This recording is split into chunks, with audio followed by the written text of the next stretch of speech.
So tell me, how have you been, Mustapha? I've been good, quite busy, and moving about. When you say moving about, really, what is it? Trying to fulfill the mandate of His Excellency the President. He's giving me a job that entails a legwork, and consistently one would have to be dedicated and very focused on whatever responsibility you are given. And so I try to make sure that even within my imperfections as a human being, I try to discharge my functions with diligence. And so every day, every minute, I try to focus on achieving the reason why, and to also justify why President Mahama would have to put me under his feet to serve him. You know, I don't have a godfather. You don't? No. What I have is my work. Wow. And so you take me as you find me. So you have no godfather in politics? I don't. I don't have a godfather in the NDC. Wow. We'll come to that, but work, and you're passionate and dedicated. Do you get time to sleep at all? Because we'll hear of this operation, Mustapha is behind it. We'll hear of this raid, Mustapha is there. We'll hear of this, and do you get time to rest? When you die, you sleep more. Wow. How many hours do you sleep in a day? Be frank with us, Mustapha. Maybe 3. 3 hours a day? Yeah. You've done that for how many years? All my life. That is serious and dangerous. That's what it takes when you have had to transition from poverty, no background, to this level. You sleep 3 hours a day? Maybe. And you've done that for the past, like what, 30 years? It has been part of me. I live a very lonely life. I don't have friends. I don't associate. I don't go for parties. You don't? No. We'll get into that some more. That's interesting to know that background of yours. But how's the NDC now after elections? I mean, now you are in power. How is it the NDC? Currently, the NDC is a bit slow and a bit dormant. And these are natural developments that you see. Having won power, every attention has gone to trying to form government. And so the party itself is also taking the responsibility of installing the local governance structure, which is the MMDCs and other things. And the party chairman, the general secretary, which is my boss, and many other senior functionaries are constituting that. And if you checked, the novelty of His Excellency John Dramani Mahama's administration is to try and bring the party closer to government, as opposed to what happened in 2016 or 2014 or 2015, 2013. This time around, a lot more executives have been appointed into the so that is deliberate and strategic. I think that the president's focus was to try and consolidate the party with government. It may not have covered everyone. It would never cover everyone. But what we have currently is a government that is closer to the grassroots, because they are familiar faces, they are familiar voices, they are familiar personalities who are in very sensitive key roles in government, who are also close and accessible to the party. Isn't that dangerous for the party? Many are saying that, well, it means that the party will not be that strong. The party is weakened because many of its, shots, big shots if you want, the NDC are really in government and will not have time for party activism. Today's NDC was not the same as yesterday's NDC. We have a contemporary party now, drifted into the middle level, where we are more strategic than basing whatever we do on natural supports or natural situations. We try to develop new ways of doing things. And so for me, this victory was not orchestrated by only NDC people. Quite a number of Ghanaians who believe that President Akufo-Addo's regime was some sort of a problem or had some sort of issues, to the extent that they believe that it was a mistake, and so they needed a new government, all of whom have supported. But in these basket of people who have contributed to this victory, there's a need to show the greens and the reds. A very devastating development or strategy would have been to go and bring entirely new team or new set of people, right, to run a government mixed. Look, we have NPP people who have supported us to win this election. Oh, are you sure about that? Yes. And you know them? We know them, yes. NPP people who supported you? Yes, we have people who are not political but supported us to win this election. Correct. We are loyal and committed to all these people, but we must show that in the basket there are NDC people. Certainly. Can you tell me for a fact that you've also appointed people you believe are NPP people to serve in this administration? President Mahama have always tried to be in the middle.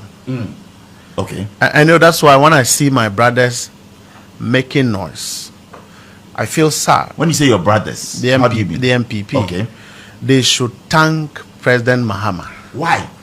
If President Mahama was not a president today, and you had someone like me, half of the NPP people would have left this country by now. Are you joking? Yes. No, but we have laws governing the country. We use a law. We use a law. Why would you say half of the NPP would leave the country? If you are citizens of Ghana. If you are corrupt, do you have any proof to actually? You know, I don't believe in malicious communications. I also don't believe in destroying somebody's image. Correct. Whatever I tell you is what I know of you. You have evidence to support that? And so President Mahama have tried to situate his government in the middle. Do you think that he's been soft in your opinion? Or maybe he's just taking it easy?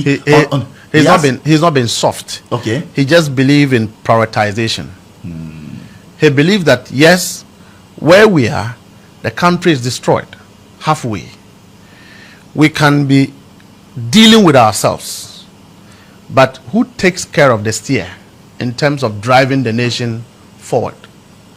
There's a need to prioritize development, growth. There's a need to focus on building. There's a need to take care of the vulnerable who will not get the privileges you and I have. There's a need to focus on these people.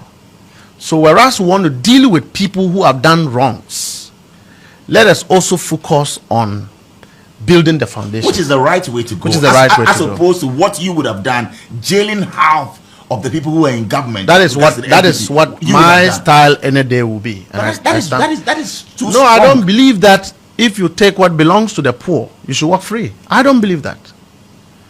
I don't believe that. And so when I see them recycling themselves and making noise, my heart bleeds. Really? Because if you know the kind of harm, go to Circle. The number of people, the number of women who have had to practice prostitution in order to feed their children. But is that the doing of the NPP because government? One politician was corrupt. Really? Yes. Who? It's because one politician didn't think properly.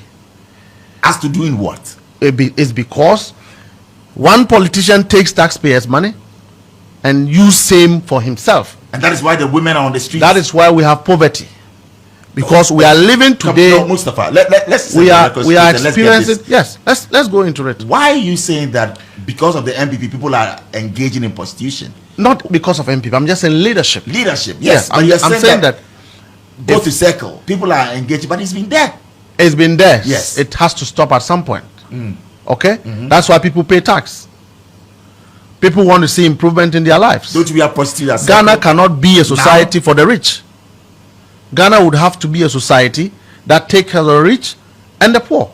So who put the money in his pocket that he didn't actually ensure development? To what you are angry? That I'm not angry, but I'm just saying that I do know that President Akufo-Addo's 8 years didn't prioritize the welfare of the ordinary Ghanaian. There was one district, one factory. That was a scam. Free SHS. That was a scam. One district, one factory was a scam. Yes, it was a scheme to rather take more from you. It was a good policy on paper, but badly executed. Free SHS. Free SHS was a good policy, would have helped people, would have helped persons like myself who could not have afforded school fees. Okay? When I started school, people would have to help me pay my fees because my father and mother didn't have. I had to go and struggle to pay my fees. And so free SHS will certainly have benefited the less privileged in society. And he did that? No. But to the NPP appointees, it was a basket weaved to get votes. That is why free SHS was there, but they fed the student badly, poorly. It was also a scheme for corruption. That is why they didn't mind infrastructure. That is why people would have to be paying for free internet, but there was no internet on the campuses. All right? That is why teachers were not motivated, but they have to teach your children for free. Well, they said they were building the infrastructure and it would have taken time. So maybe that was why people felt that, look, it was a good vision, but let us feasibly start it from what we can execute and what we can contain. But they thought that with free SHS, it was an insurance for them to misbehave in government, but also get people to vote for them. So a good vision, but the execution was politically motivated. They told you and I that they were going to do planting for food and jobs. Right. Brilliant policy. Okay? Planting for food and job is the same as a move to secure our food security, right, to deal with food security, all right? Which is a priority of this country. We have a lot of lands. We can do agric. Arable lands, yeah. Now, what did they do? They brought the project and chopped the money. Do you have evidence to support that? Tell me what they've done with planting for food and jobs. Show me evidence. The Minister for Agriculture then said that, look, they actually helped people to set up, and they gave, outgrowers, they gave people seedlings, they supported the farmers. How did it impact on us today? Today, go to the market and ask of a bag of maize. How did that deal with food security? But money went into it. You think they failed with regards to they didn't try in order to fail. They diverted the funds and chopped it. Wow. All right? They didn't try in order to say they have failed. They have chopped the money. Look, Malik Basintali sat on your show here. Yes. And clearly exposed how a deputy minister of the Upper West region, with his driver and junior brother, stole, items meant for planting for food and jobs, to the extent that his regional minister would have to caution him. Do you need any evidence to know that there was poor supervision, deliberate, calculated attempt to motivate political cronies, other than actually executing what will benefit the people of Ghana? Well, Mustapha, I see a man who is bitter. I'm not. Are you? I'm not. I'm not bitter. I just think. Are you frustrated? I am not frustrated. I just think that, look, because the emotions that you exhibit, you see, I can see a man who... We are building a backward society where you can be happy today because you are powerful. But what happens to you tomorrow when you are not? So we can't build a society where rich men steal lands and they go scot-free. They are able to procure judgments in Ghana. They take the lands from the chiefs. By force, they use langars, they use the police. We are sitting at a place where people just go to cantonments area because they are rich, find a way of taking lands, and they do whatever they want. We are sitting at a place where people use their class to secure contracts and they don't execute it properly, and we are quiet. The taxpayer cannot complain. That is what is my problem, because you see, these acts would have denied more thousands of people like me. Bolare, and when I say I'm from a poor home, we'll go back to you on your background. I mean it because I know the pain around poverty. Right. And what it takes for someone to be in a hospital and not able to pay their bills and they lose their life. Maybe since you brought it up, I'll just wait for us to get into, how you move from grassroots organizing and then moving to the Jubilee House. Maybe we'll save that. But let's talk about growing up. Where were you born, Mustapha? Dambai, Oti region. Yes. Dambai in the Oti region. Yes. Yes. How was life back then? You schooled in Oti region? I won slippers. You know, we had to every Monday go to the market to cut grass and go and sell. You wore slippers to school? There are most times you didn't even have slippers. Wow. You know, and I remember my mom had to go and she would take banana and oranges, cross a river to fishermen and go and exchange with fish, come back and sell, and only to get some to feed us. Okay, so I've seen that, and I grew from that. And all that we were taught from our home was hard work. Primary school was where? In the Oti region, where? The same place. Yeah, which school? My old town primary school. It's called? It was 2 meters away from my father's house. And we used to write on the floor. You know, and I attended a kindergarten where we wrote on the floor, we wrote on slates, and then graduated to blackboard. Okay. That is my background. And so my school is still there by the grace of God. What is the name of that school? I think that one day you should go and rebuild. Old Town LA Primary School. I'm already making arrangements by the grace of God. You rebuild your school? To rebuild it. To God be the glory. Amen. It will happen. It will. Just so to let others know that there is so much God can do. There is so much. And Bolare, if you focus on God, there is nothing that is impossible. God is able to turn nobody to somebody. I do not own 10 vehicles. I do not own 2 houses. But you are fulfilled. But I am fulfilled because from where God took me from to where He has brought me, I don't want to hurt a fly. I like that. In order to enlarge myself. To stay relevant. I don't do that. Writing on the floor, then to slate in this primary school. Then secondary school was where? Secondary school, OT Technical School. Secondary Technical School. OT Secondary Technical School. Yes. At some point, I was to go to Bishop Herman, and there was no money home. No, there was no money. This is sad. So I had to come back to OT Secondary Technical School. You know, my teachers would tell you I was this usual person. I've always been like this. I've never changed. But they will also tell you that I focus on learning. We used to close from school, go to another preparatory school and learn. So right from school, we go and do extra classes. We stay in an uncompleted building to learn till the following morning. We go and bath and go to school. Wow. That is the only way you could pass your WASI or SSC exams. And I remember at the time, we didn't have an English teacher until second year. Third term, was the second term. You didn't have an English teacher? No. But you speak so well. I mean, your that diction is, that is God. Wow. That is, so that's why I'm saying that if we can all help other people like me, this country will be a better place. I agree. If I can get here, it means there are many more who can be better than I am. And so at every given opportunity, I believe that we should use that chance to help many more people like myself who will be producing better versions of me.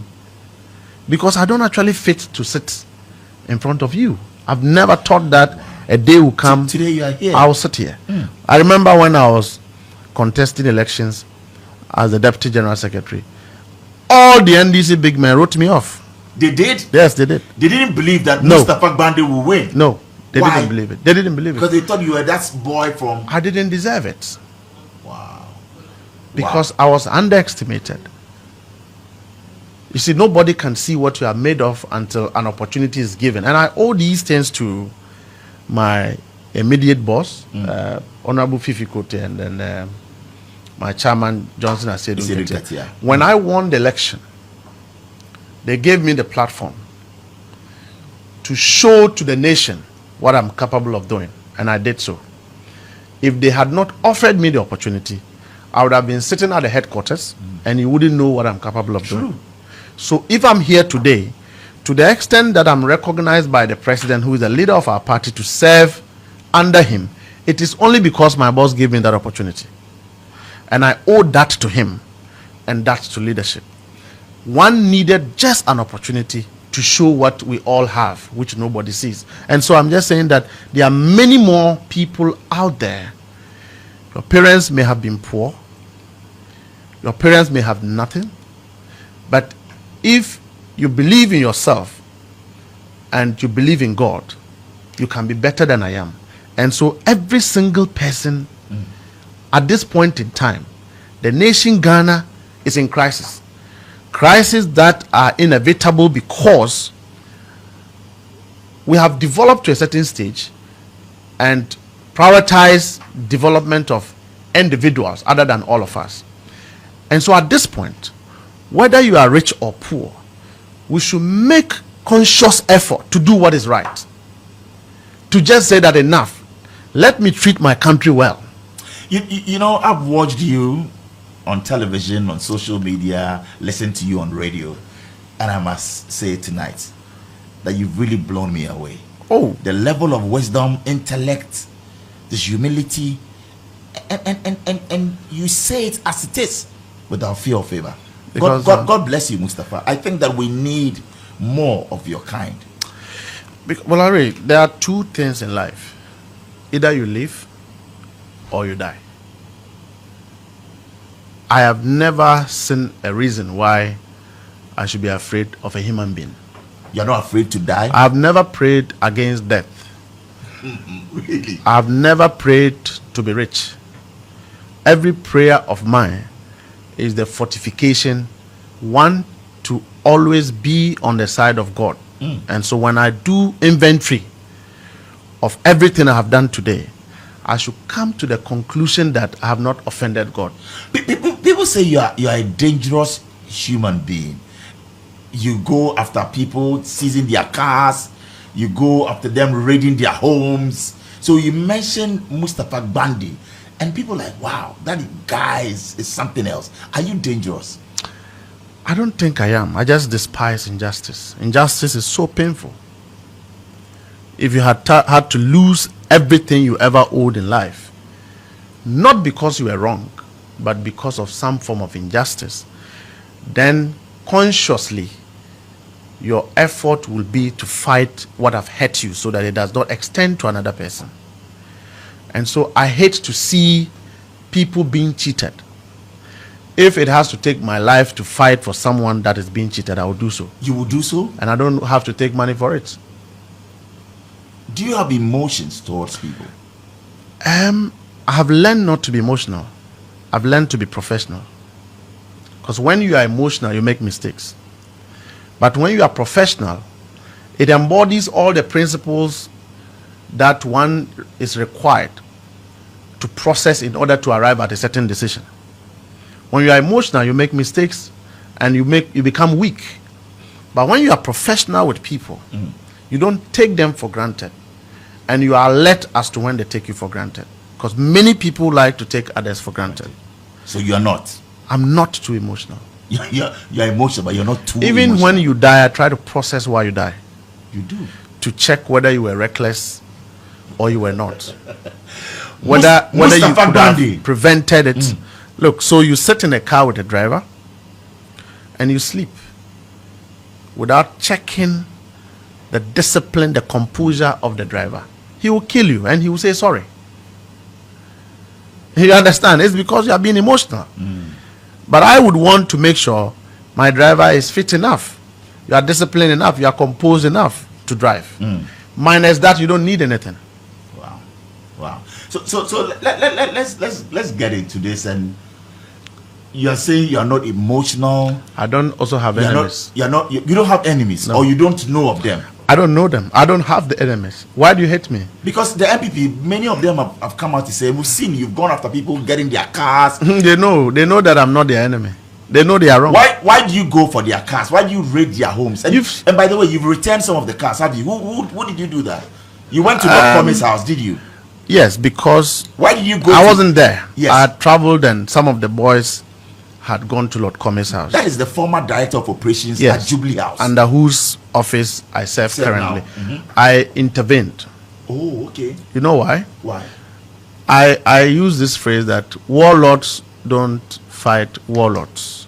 Wow. It's a principle. If you violate it, it will affect you one day. Warlords don't fight warlords. And number two, I also believe that the two traditions, political traditions, must be preserved. So an NPP executive must be preserved by an NDC executive. So you returned Lord Kome's The cars. business is that if you go into government and you've done something wrong, then it is you versus the state. But NDC NPP must not be seen antagonizing itself.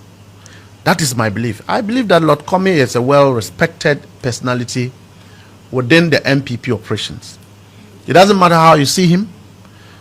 I am sitting at his office right now. Right, right. And I the last time I said, individuals like my senior brother Koku Anyidoho, he's somebody I will respect in as much as I disagree.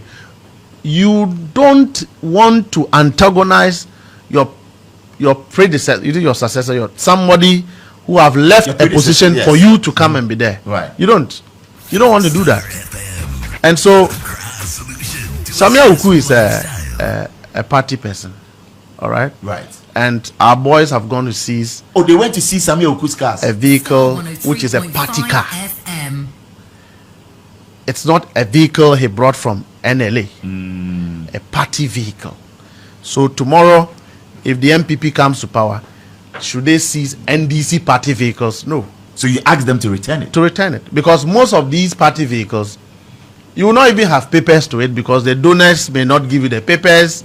You know, there are many ways parties finance their logistics. And so if you go and ask a party vehicle, or you go and ask documentations to a party vehicle, you won't get. But the reality is that many of President Akufo-Addo's appointees have stolen a lot of vehicles belonging to the states. Many of them. We've recovered quite... How many cars have you recovered? A lot of them. A lot of them. And let me tell you. Beyond 100? Throughout transition. What we have done and what I have been interested in was to protect what is left. Because some way, somehow, the NPP government became irresponsible as soon as they lost election. They didn't care about what was happening. It may not have gotten the endorsement of senior persons of government at the time for people to steal. But because you left the office, individuals would take advantage and steal. So we were protecting these things. Vehicles were stolen. Many logistics belonging to state institutions were stolen.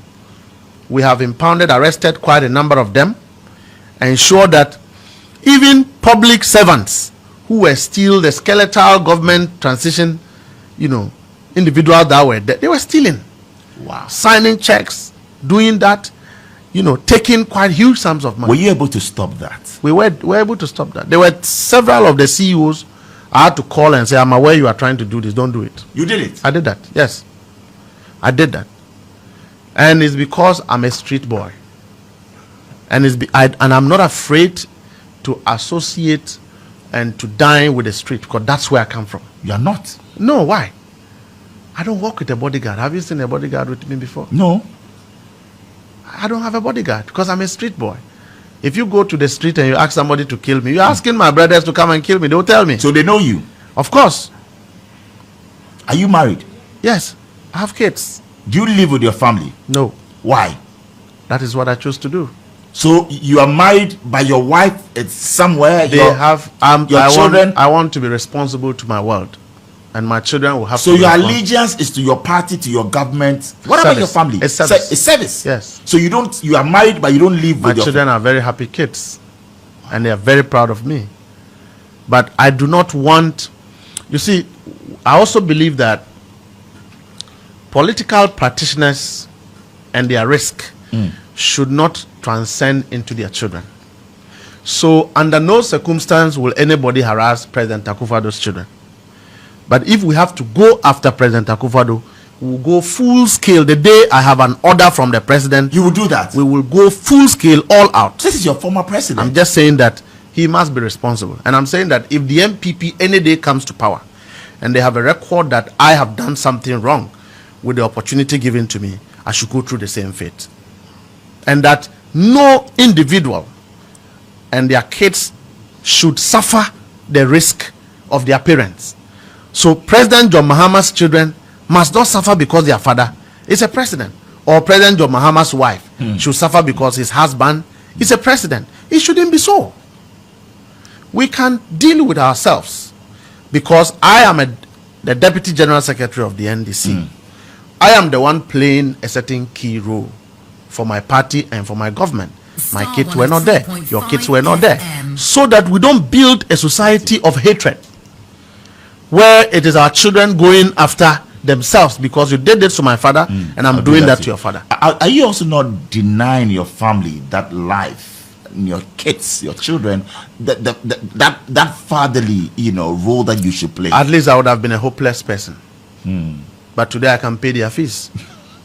So it's a sacrifice that I will have to make for my kids to associate with other children and get their fees paid. Okay. Make sure they are able to eat 3 squares a meal. Yeah.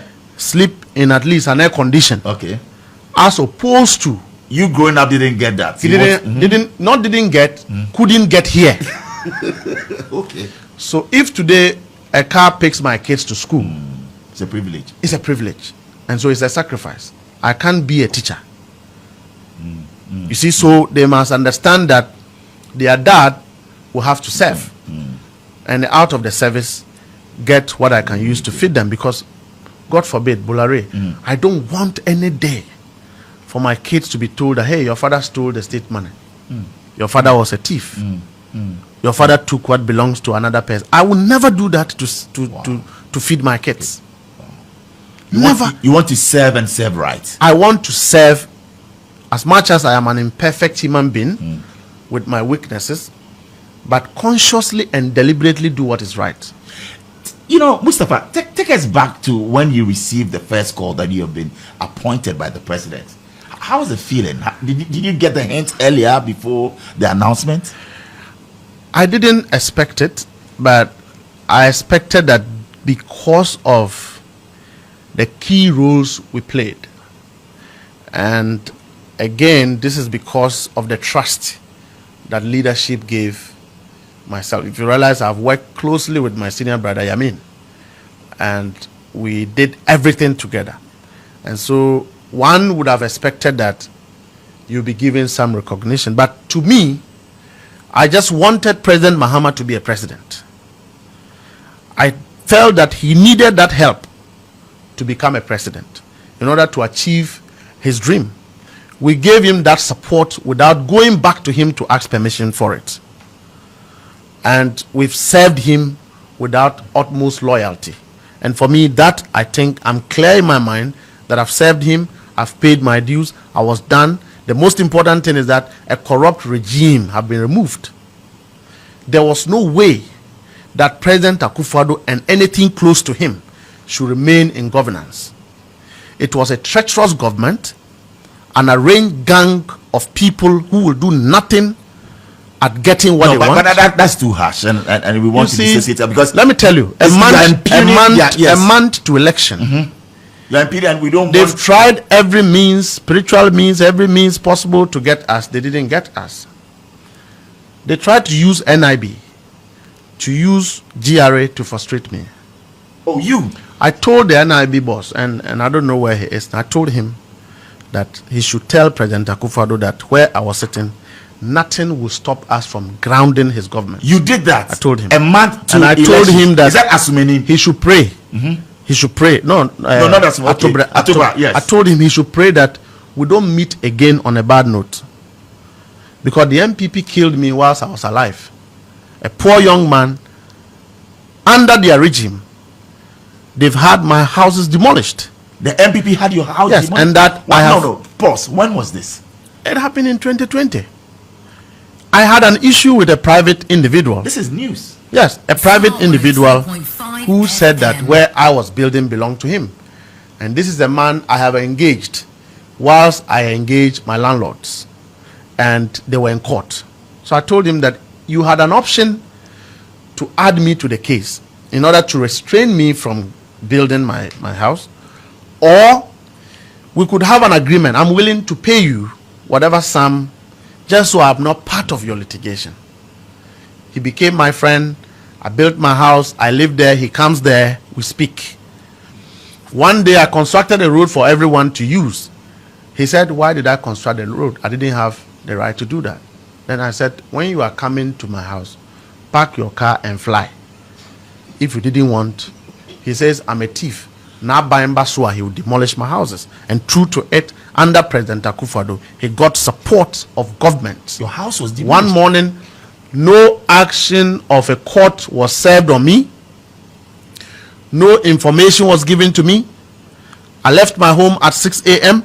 You may have won a case against me, but the court had a responsibility to inform me that I have been judged guilty in any matter, whether I'm aware or not aware.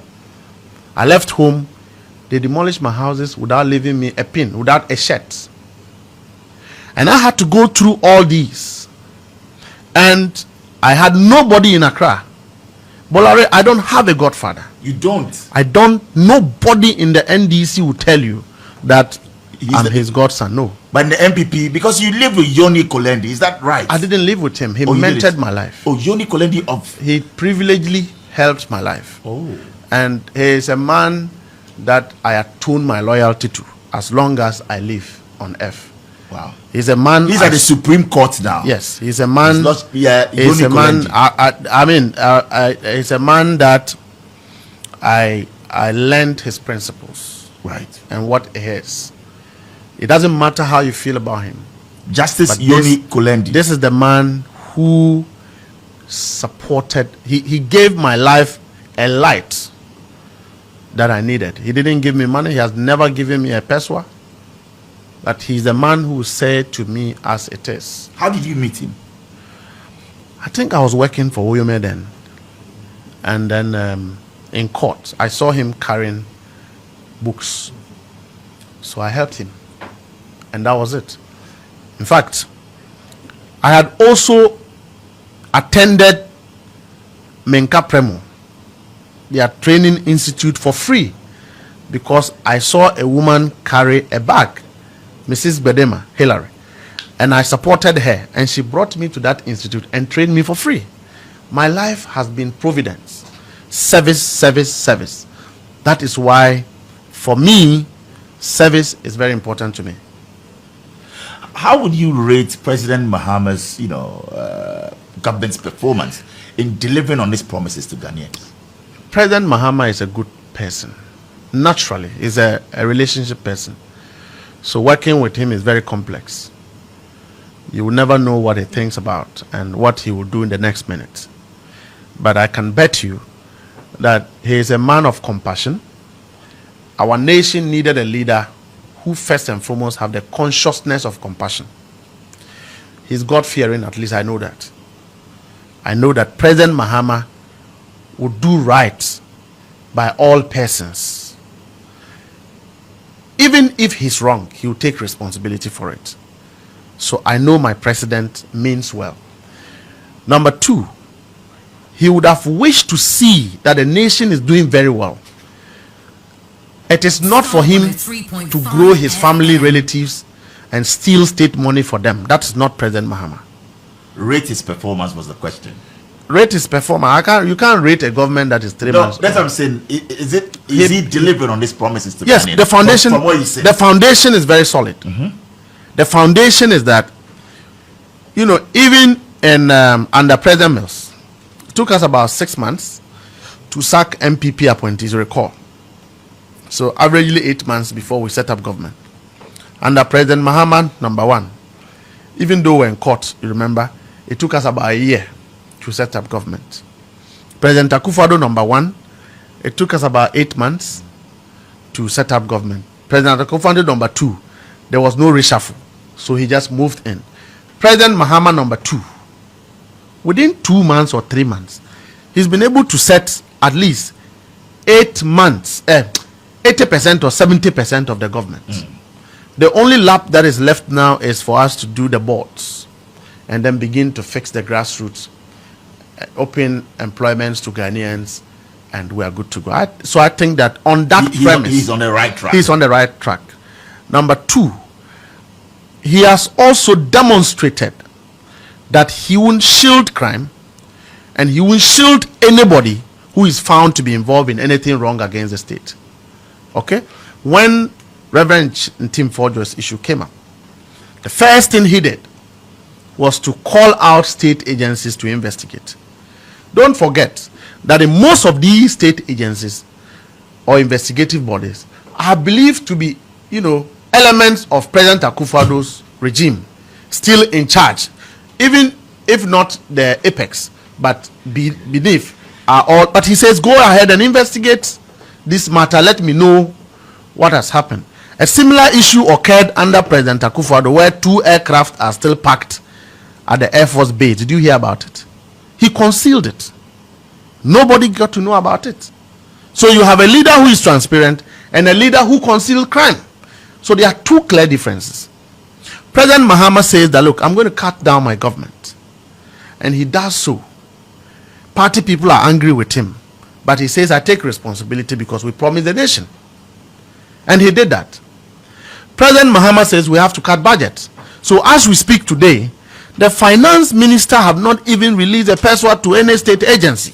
Oh, really? Because he has activated his fiscal discipline strategy in order to revive the economy. And all of us will have to comply. That is the sort of precedent. When we won election and there was some sort of aggression within the system, I remember one day he called me and says, look, let everybody stop what they are doing. Let's move on. So in President Mahama's mind, the nation was first. We are getting angered because we have realized that deliberately elements like opinion markings within the NPP have decided that they want to drown the government. You wouldn't drown President Mahama or myself, but we are at a point where our country is very fragile. Okay? The people who do not have suits, they have to survive. What becomes of their fate if you collapse the government? You don't attack a 2-month-old government. It's unreasonable. Permit my words. You think they're being unreasonable? I think they are deliberately designing schemes to equalize, because President Akufo-Addo have failed. And I always say that President Akufo-Addo have not been fair to himself, because he had every opportunity to prove to this country that his long years of political participation was for the good of country. Well, you were talking about President Mahama, and I know you are closely associated with him. The last time you met him, what was the directive to you? I mean, with all that is happening. Treat all crimes as crimes. He told you that? He said that to us, all of us. I was upset. Something happened. And he gave an order. Treat all crimes as crimes. As crimes. What do you like about President Mahama? Do I like him? You don't? He's not he's a father, a father figure. I serve him. I'm happy serving him. What do you like about him? He's not, I like radical stuff. All right? And he's not? He's not. He will slow you down, don't do that, don't do this. Oh, the president called you to actually take it easy? Yes, he's a nice man. I keep telling you. And I don't like his style. Okay? Yeah. I'm a very operational person, naturally. Okay. And I believe in action. I believe so sometimes he tells you that Mustapha, this... No, but that is also a weakness, because you cannot be radical in all cases. Yes. Sometimes you need to take your time. And many people have asked me, why won't you become a general secretary? I said, I'm not fit to be a general secretary. Why? The best general secretary we've ever had is the one we have. Fifi Kwete. Yes, because he's the one who will not... Yes. He will not talk. He will not take an action. People are misbehaving. And that's how political parties... But he has his own way of dealing with That's how political parties must be managed. But me, I want to get the things done.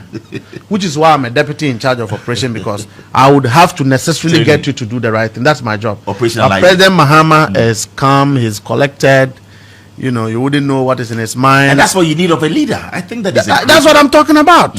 But he's not my fan. Yeah. You know, like you're not a fan of him. Exactly. You know, I like to see people who sit and we scheme operations. But Mustapha, in all of this, a little bit also whispered. Of course, we have a text coming in, and it's from Marian. Marian says that, Bola, do you know that he's also a pastor at Action Chapel? Are you a pastor? I'm a lay pastor. I'm a strained. How do you reconcile the two?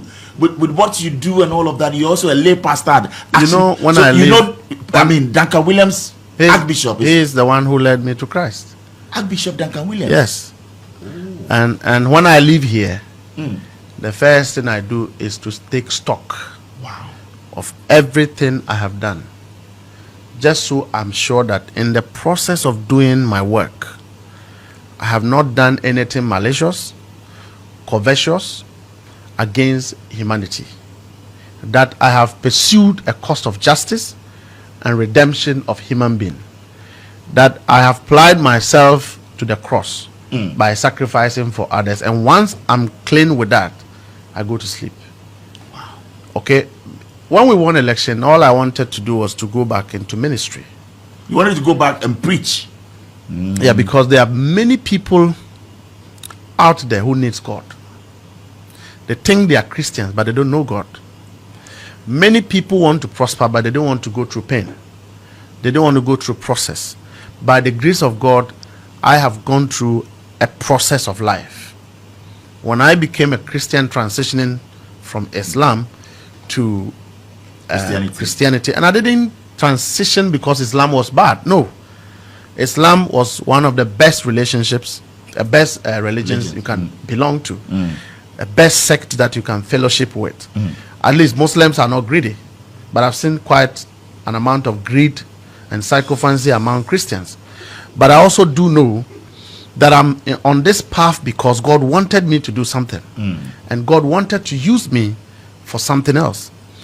You know, so I had always wanted to go back to serve. In fact, I had prepared. I bought a land to go and start your own church. Yes. And then, I traveled and these calls come down and all of that, and we are here. Wow. But my heart keep going back to ministry. And so if you ever hear, you have the Bible, you are there, the next time you are with people with guns and all of that, reading homes. How's it like, Mustapha? Do you sleep? God was not a God of silence. There is nowhere in the Bible that Christians must demonstrate weakness and timidity. The devil will overrun you. And if you read the Bible well, every time that people strike the people of God, others strike the people of God, or disbelievers strike the people of God, God releases an army. He whispers strength into somebody who metamorphoses to lead, and that leader would have to fight.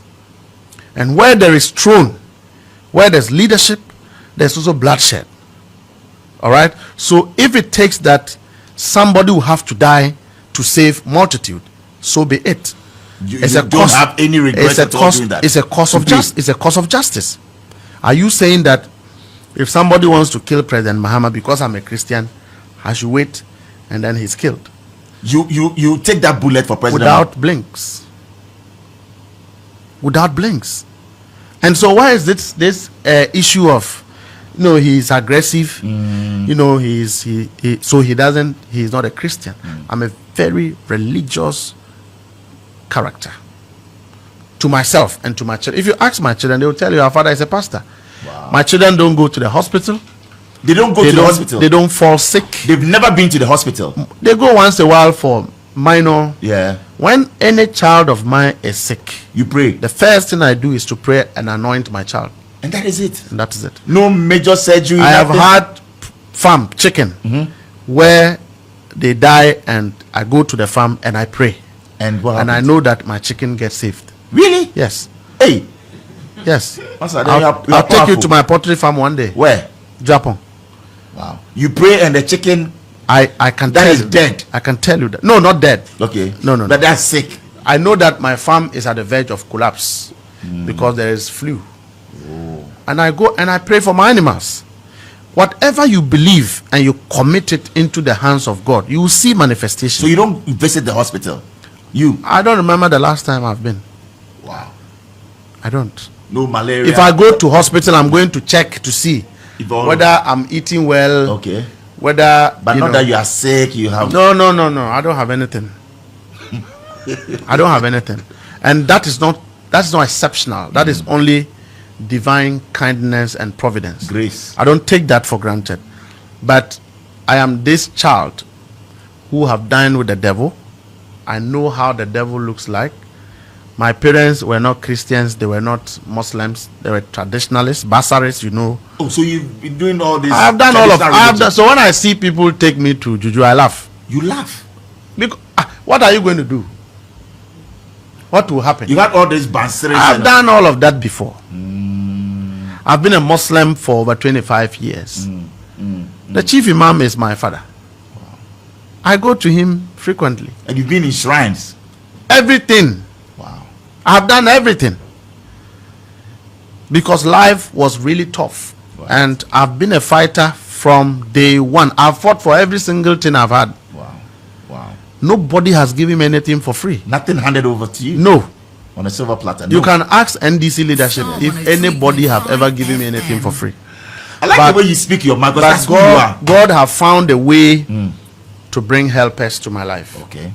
And I believe that because I serve faithfully, that is why God finds a way to redeem, to compensate me, to restitute me. We'll come back. We're going for a short break. Yeah. And of course, to thank our sponsors, Star Assurance and MTN. When we come back, we'll get into, the lighter side, and we'll get into some serious issues as well. We'll ask you about the kind of music that you love to listen to, where you do hang out. But for now, let's talk about some great Easter sales campaign from Compu Ghana. Well, have you heard about Compu Ghana's exclusive Easter sales? Yes, Easter sales promotion happening now at Compu Ghana branches from now till the 30th of April. So, hop on to amazing deals up to 50% off when you buy top brands like LG, Samsung, TCL, HP, Lenovo, Tecno, Infinix, ITEL, and more, only from Compu Ghana.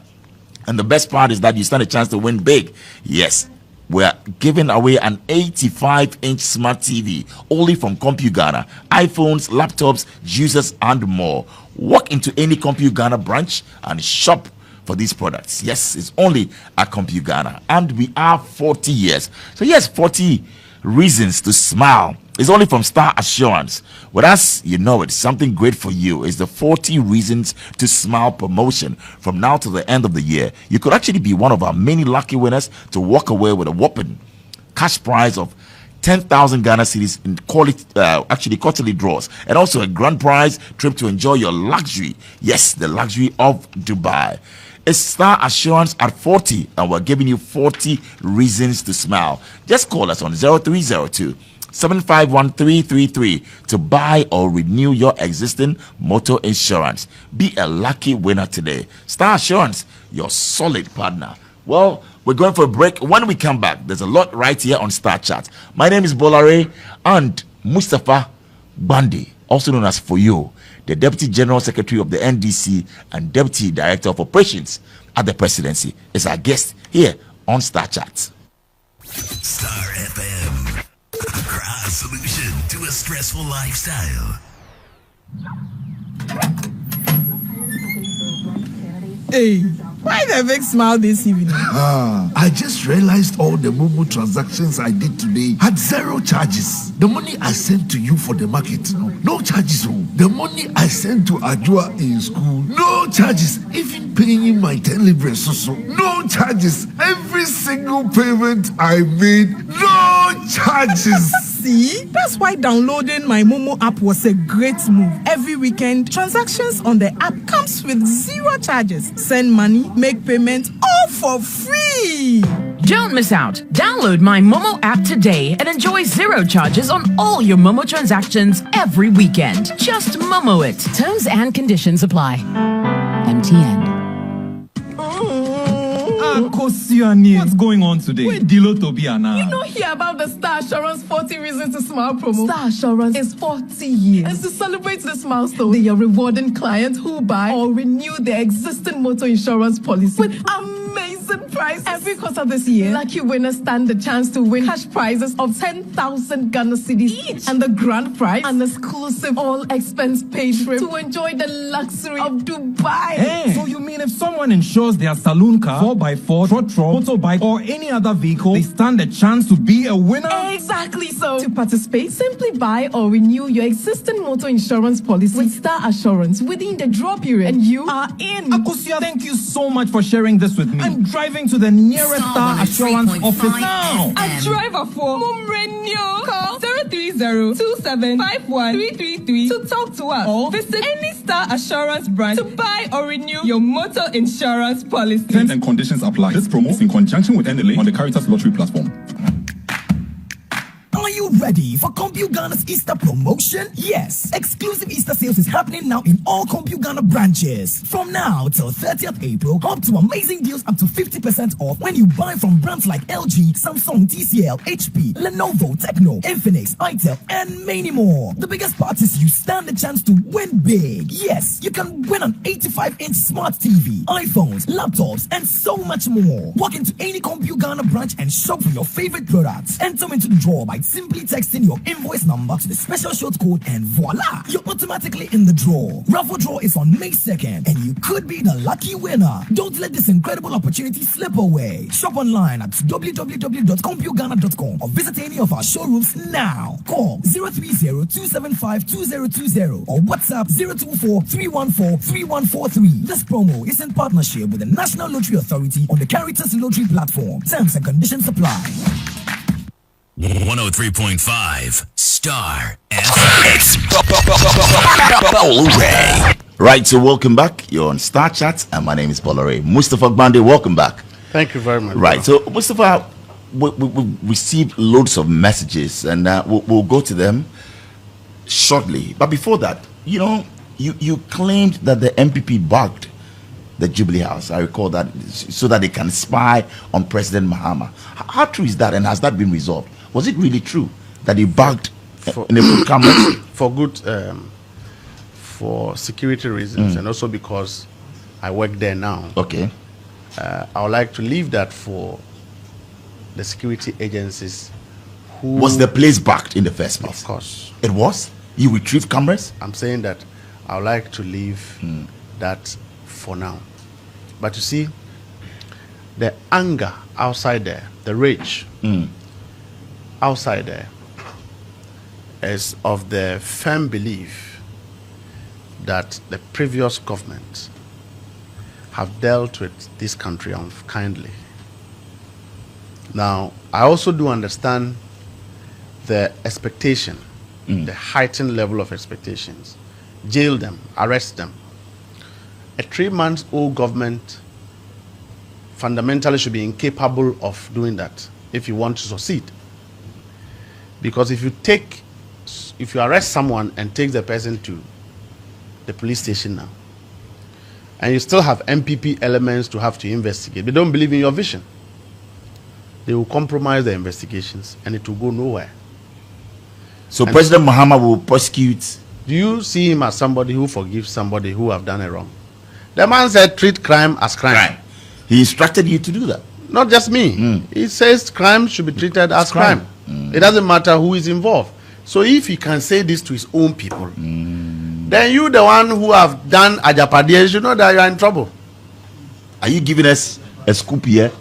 But you don't know that Ajapadia is a huge, well-calculated, planned, executed scam spearheaded by President Akufo-Addo against this country. You don't know? Are you asking me to remind you? No, so I'm asking you that President Mahama is taking elements involves PDS. It involved gold for oil. It involved this one, gold for oil, PDS, banking sector cleanup. Wow. So you are going after that? No, it's not. Right. It's not about going after. It's the fact that the right things will be done. Okay. And the government is just 3 months old. It will be unwise for anybody to believe that a 3 months old government should be in the rush to arrest people and prosecute them. That is why I've always reminded the NPP that whereas they are making noise, they should be ready to make more. Because when the reality begins, when the real action starts, at the call of Ghanaians, that Bolare, you have to account for 10 million that you have taken, and the evidence is shown to the public, you can't run away. Wow. It is not about President So you are gathering evidence and gathering info to come. People are working. We are still in transition. Still in people working. Former Chief Executive Officer of the Petroleum Commission. Yes. My good friend and your good friend, lawyer Egbert Fír3s, claims that you lied against him. He said on Asempa that he's keeping his official vehicles given to him by the PC and had organized 5 board meetings and employed people before leaving his office. What do you say to these claims? So the following day, I had gone to clarify that matter. Okay. Because one, when they lost election, he was employing people, some 8 managers, and I have the document. And I called him. You called Egbert? And told him, Chief, what you are doing, I'm watching. So stop it. He told me that he was not aware. And I said, like, what, Egbert, how can you say you are not aware? You are still the Chief Executive Officer of Petroleum Authority. And they are recruiting when you have lost election. And you said to me you are not aware. He says he will check.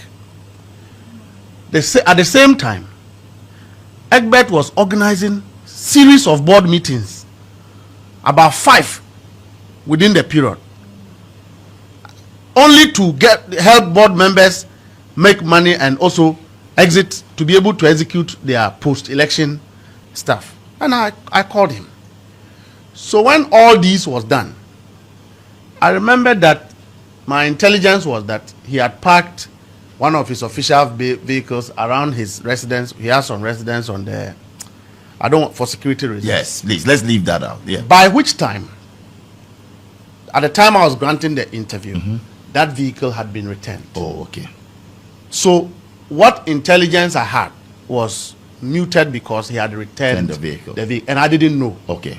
So I spoke about it, and he came and refuted that claim. All right. But he couldn't discharge that it was wrong to have held the series of board meetings he did.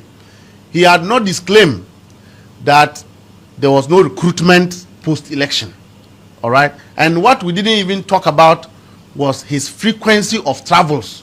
Go and check the MPA, the frequency of Egbert Fír3s' travels, and we can have a conversation. So that was what happened. Okay. So the following day, I clarified that the vehicle had been returned, but I was aware of some information at a certain point. Well, in this business, we can always get it wrong. And when you get me, I will take responsibility and clarify. You are gentle. But when I'm right, I will say it. Okay. But you also recently justified the annulment of public sector appointments made after December 7, 2024. Can you provide more context on this decision and this implication for governance? Because we have a lot of people who are looking for jobs. Okay? A government have been in power for 8 years.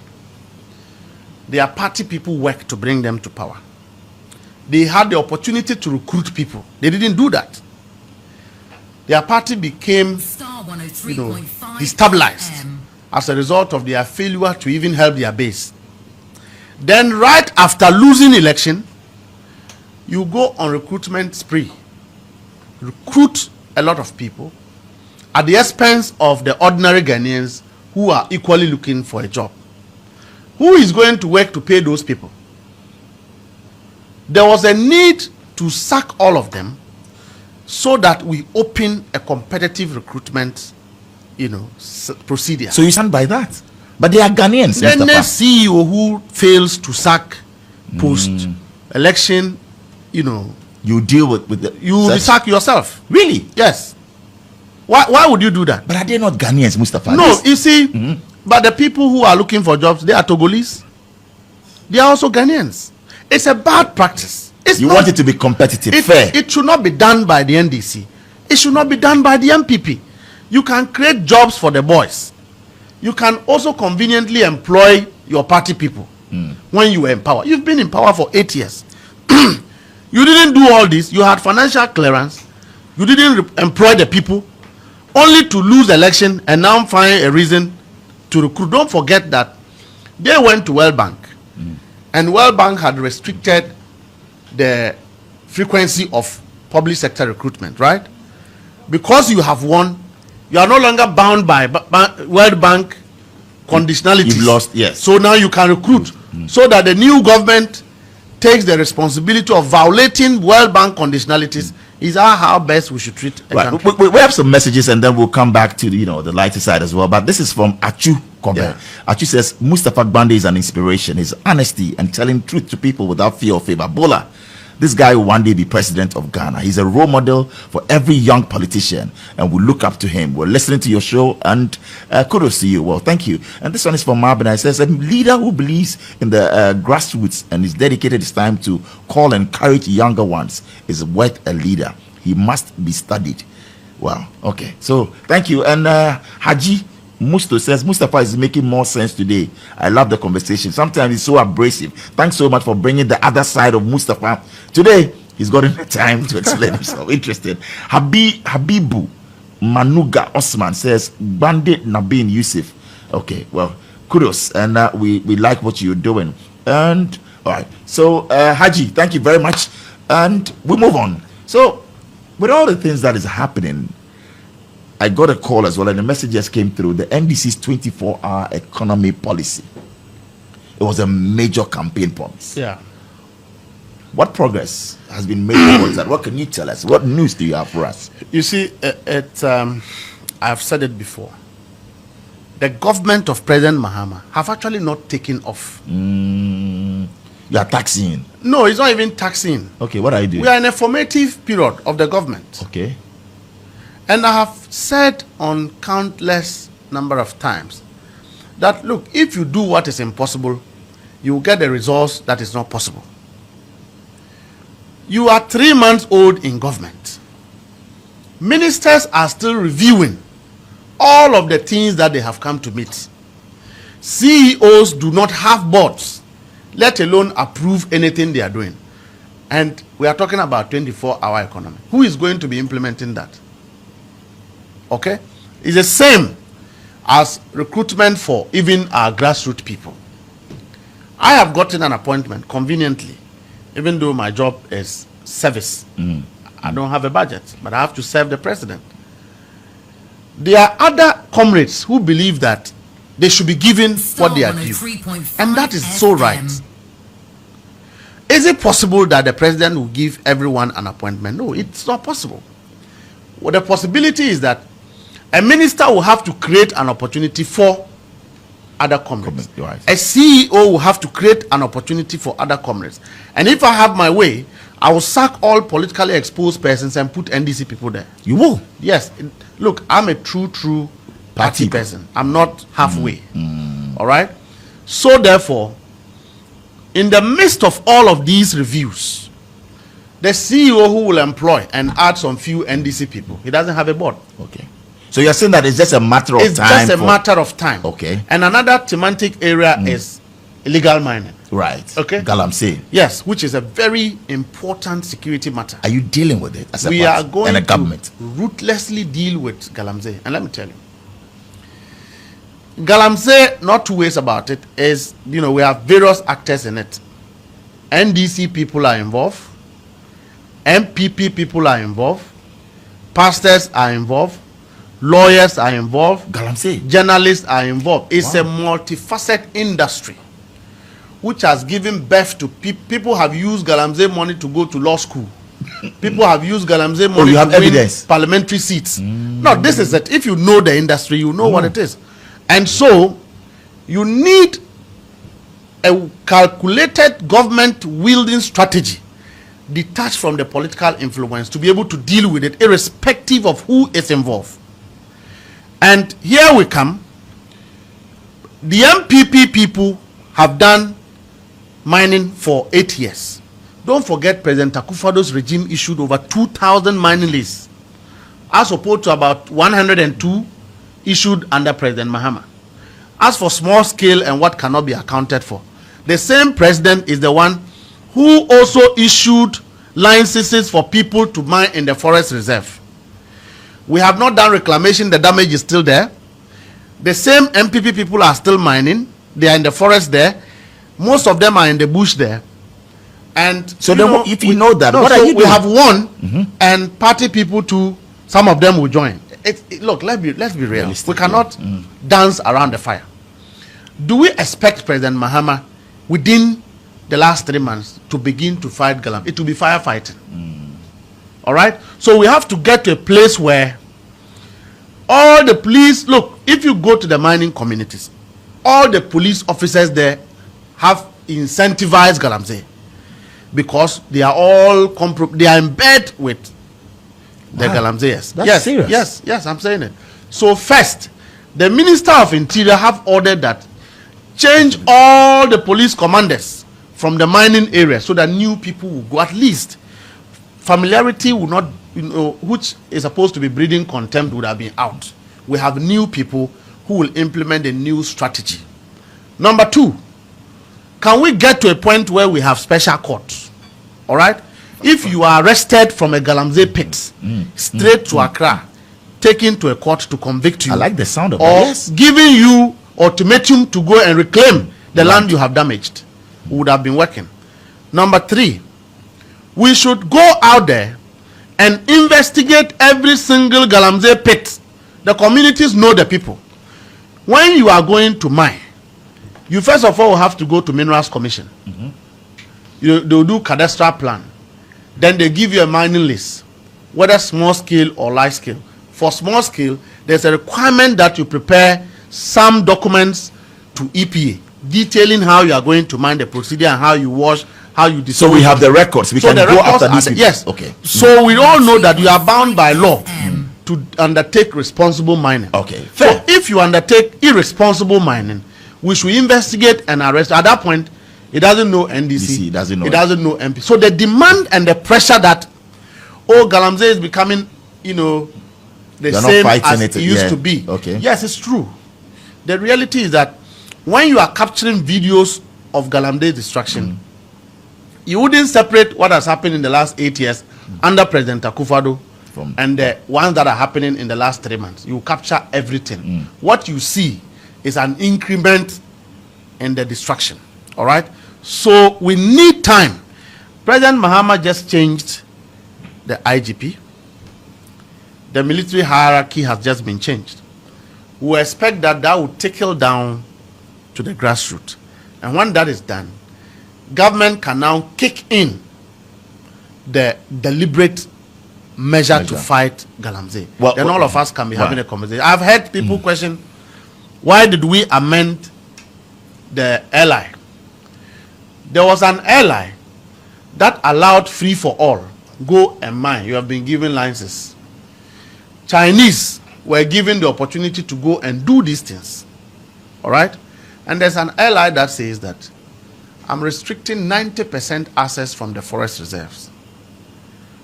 And people say that, you should repeal everything. Okay. Why didn't they tell President Akufo-Addo at the time to repeal?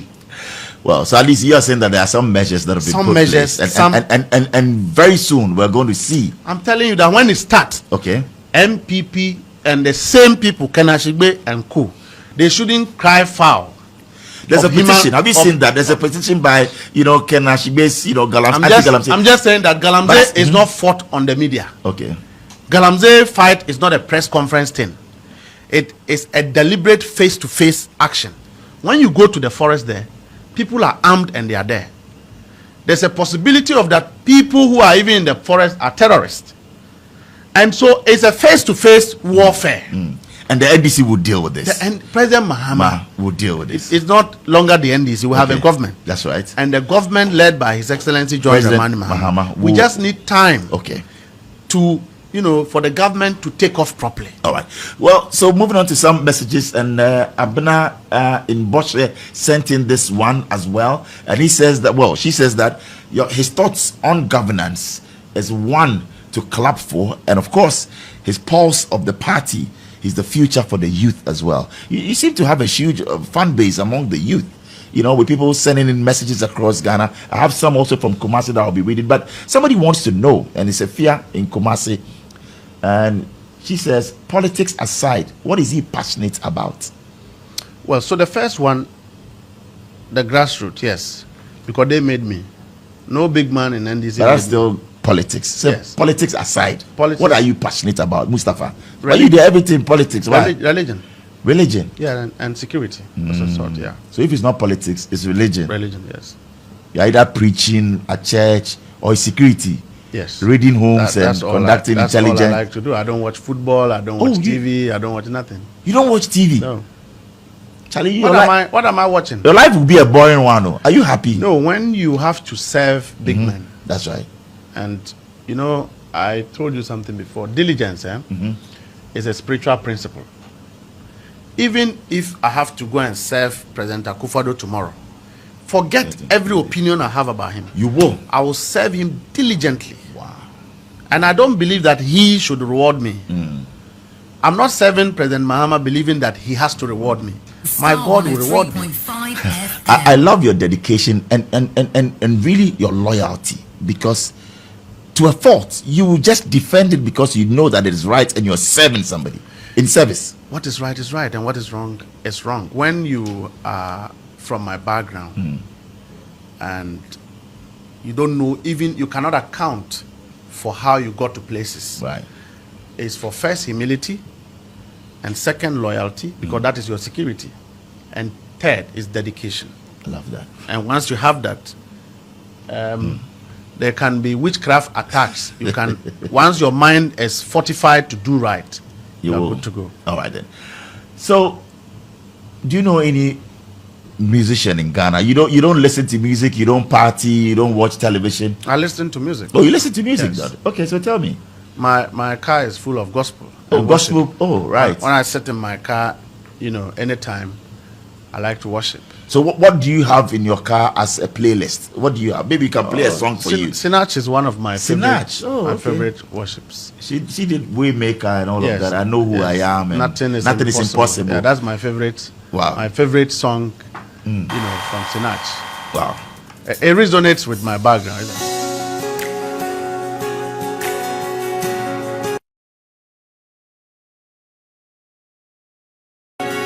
So that's the tune. Nothing is impossible. Nothing is impossible.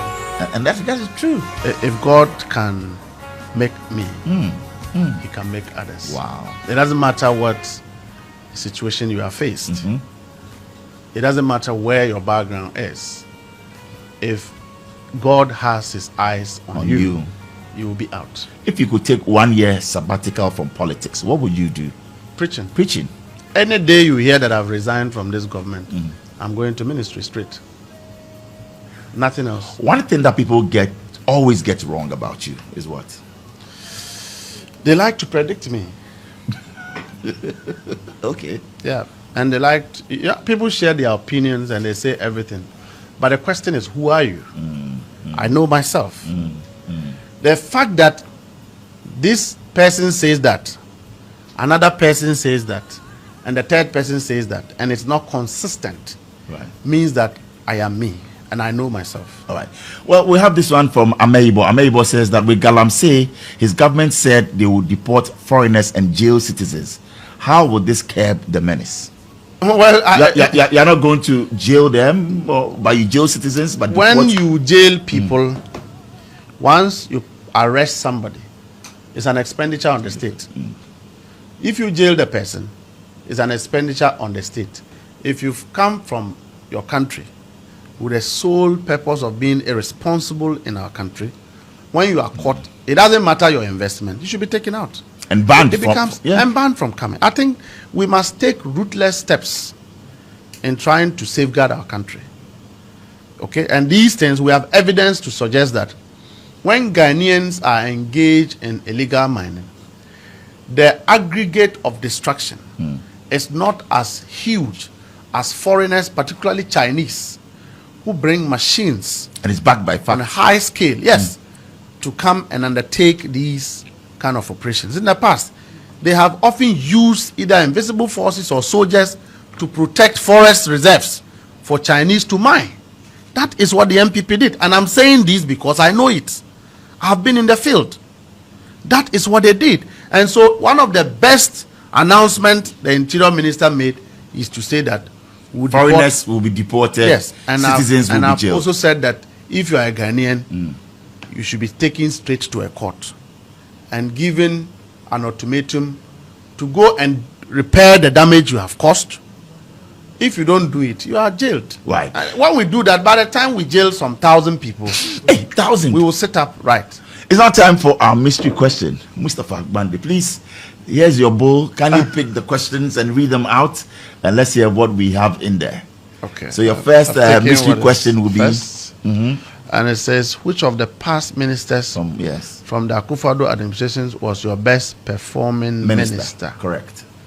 Who would that be? Your best performing minister. A best performing minister. In President Akufo-Addo's administration, former President Akufo-Addo's administration. Can you mention a few of them again? Oh no, I don't want to give you any. You know them. You've been in government. Your party and their party, NDC, NPP. So you don't know any minister. Most of them were corrupt. Oh, they would have done. No, but your best performing minister. At least you should have one. It would have been the Minister for Education. Okay. He came into the government relatively new. Educhum, you mean? Educhum, and he brought the foreign, some few flair to the. So Dr. Educhum will be your best performer. It doesn't take away that he supervised scandals under the ministry. So in as much as I think he would have been one of the best, there were ghost names of teachers. People were on teachers' payroll, being paid by their names. You don't go into details. I said that he's a fine gentleman. Yeah, in that sphere and space. Yeah, he's one of the best performing minister. Okay, we move on to the next one. Decent ministers. Okay, yes, actually. Dr. Educhum. Dr. Educhum. All right then. So the next one will be, what kind of Ghana do you envision in the next 10 years? Right. A Ghana where there is discipline and order. First and foremost. Simple. That is all we need. Simple. We move on to the next question. So a Ghana where there's discipline and order. The next question is, if you had the opportunity to rewrite one moment in Ghana's political history, what will it be? Correct. If you have the opportunity to rewrite one moment in Ghana's political history, what will it be? Today, I believe that there's so much division in the political traditions, to the extent that there is this incentivized appetite to destroy. And that history should not be part of our history going forward. We should have a system where, irrespective of who or what party you belong, businessmen should discipline themselves and do business. Politicians should do politics. If you are Ibrahim Mahama and you are industrious, it doesn't matter who is in power, you should be empowered as long as you are a Ghanaian. If you are Bomti and you are industrious, it doesn't matter whether or not President Mahama is in power, you should be empowered to do well. In that way, we will believe that the government system alone cannot develop the nation. Private sector will also be part of it. Fair. So the last question will be? The last question, between former President Atta Mills and J.J. Rawlings, who do you deeply admire? Who do you deeply admire? And that's the question, yes. I think that I role model the founder of the party for his stance. I respect him for that. But my other side, which is not a political side, admire President Mills. That is why I respect President Mahama and I love him. Any human being who have compassion, who has great level of love, sense of humor for humanity is somebody I naturally admire and love. Wow. And that is President Atta Mills. And I see those tendencies a lot in President Mahama. Yes. You're a cool gentleman. I mean, meeting you today face to face, man to man, you're kind of cool, level, but sometimes you come across as somebody who's, No, people love to say what they want to say, and I don't have the time answering what people say. Right. You can say what you say, but the most important thing is, have I been able to labor so much to feed myself? If I can answer that question, that is it. It doesn't matter what you say. All right, then. So Nana Poku says that I close my eyes and try to listen to the show. It's as if I'm listening to former Minister Abu Jinapor. They sound alike. Is that true? Abu Jinapor is my brother and a best friend. Oh, Abu Jinapor is your best friend? Yes. Interesting. But I don't like his, I didn't like his it's okay. Anyway, so. He's my brother, not... He's your brother. He's somebody I'm very loyal to. Okay. I love him for his level of intelligence. But you don't like what? You know, he's part of this all Akufado's scheme of... You relax. Thank you very much. Thank you very much.